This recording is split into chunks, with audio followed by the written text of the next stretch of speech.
I'm gonna get y'all a quick review so y'all know how to choose a gun without, making this like a 30-minute long video.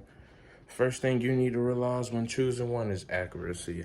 And a gun is only as accurate as the person who's shooting it. So obviously you need to take this to the range. Does it flinch? Does it hurt to shoot? What's the caliber? Are you willing to switch it? Did you do your research? All that. Second one, trigger. A lot of people could end up flinching or get caught off guard or have a negligent discharge. You may have to do a little extra research in this part as well too.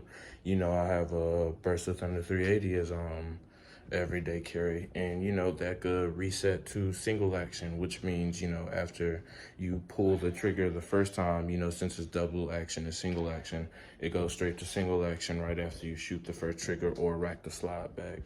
The third one, reloading. For those, who also look at statistics and probably want to prepare for either the worst or likely prepared outcome, they say the typical gunfight is between 3 to 5. Extreme cases, you might hear 14 and so forth. Yeah. For those who carry lower capacity guns, or want to, see can you reload? They have holsters that help carry extra mag or a belt or something and so forth. See what all you can get for the gun, what you can research after trying it out for the range before you even purchase it. Fourth one, sights. Okay, even though most of the times you're not going to be using your sights in self-defense, according to the statistics and, some research by widely, popular known fire instructors, just in case, because although, I guess you could say self-defense shooting typically isn't legally justifiable to a lot of people, at 20 to 50 yards, for example. But it can, for this one example in particular, the only one I agree with, which is you may be protecting someone who is attacking a loved one from afar. It's better to have it, and not need it than to need it and not have it, as you hear. Fourth one, fifth, natural point of aim. Now this you might need to do some practicing for, but obviously, see how it feels. Can you quickly adjust to whatever sights or whatever structure the gun is made? Will it have a problem in your hand? Does it feel good to carry?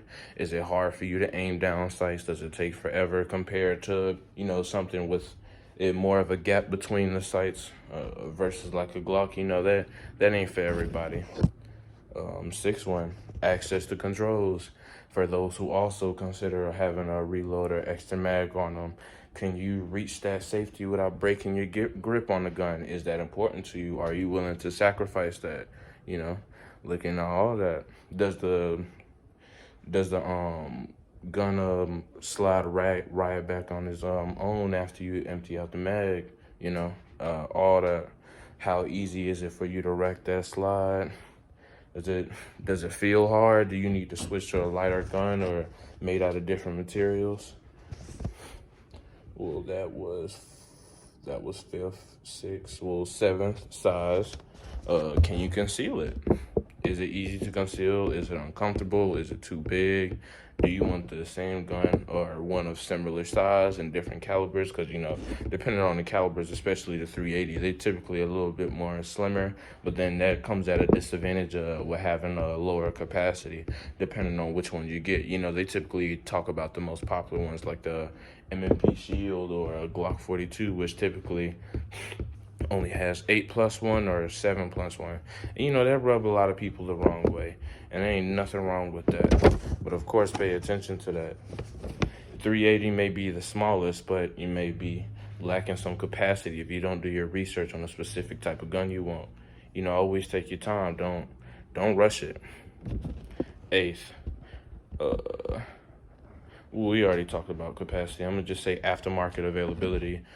Can you find hell of holsters? Are you optic ready? Do you want red dot sights? Do you want a flashlight at the bottom of your Glock or a beam?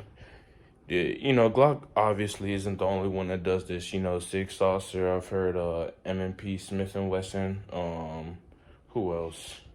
Well, you ain't gonna hear nothing like that on no type of revolver. But either way, keep your eye out for stuff like that.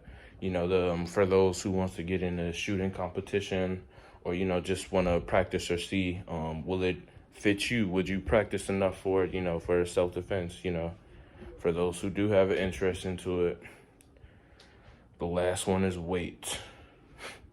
Now, this plays like a good part in how much, you know, how easy it is to conceal. Because, you know, and this is also the part where you may have to pay attention to what you wear for my men and women. You know, a lot of us men like to wear jogger pants.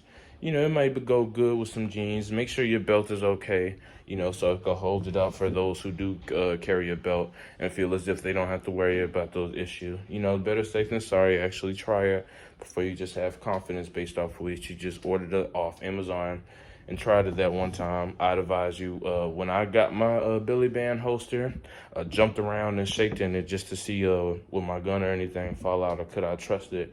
You know, if I ever was in a situation I need to run with my firearm with me on me. As of now, that's it. But you know, let me know whatever y'all think is I miss. Is important to look at. You know, when you want a new gun.